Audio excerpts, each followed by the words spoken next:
আমাদেরকে বেয়াদবি করার সুযোগ দিবেন না। আমরা বেয়াদবি করতে চাই না, আমরা বেয়াদব না। আমাদের দাবি অত্যন্ত যৌক্তিক দাবি, আমাদের জীবন মরণের সাথে জড়িত দাবি।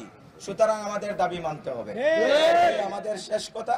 এবং সেই দাবি আদায়ের ব্যাপারে সুস্পষ্ট সরকারের ঘোষণা ছাড়া এখান থেকে আমরা এক চুল পরিমাণ পিছপা হব না।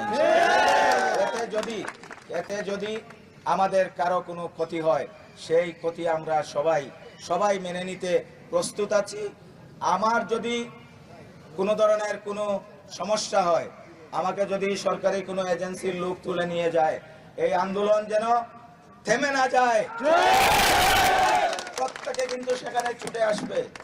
এবং আমার সাবেক এবং বর্তমান শিক্ষার্থীরা যারা এখানে আছে, আমার শিক্ষক মন্ডলী, কর্মকর্তা কর্মচারী যারা আছে, আপনারা আপনাদের ফেসবুকের মাধ্যমে সবাইকে জানিয়ে দেন, কেউ যেন ঘরে বসে না থাকে, সবাই যেন এখানে চলে আসে।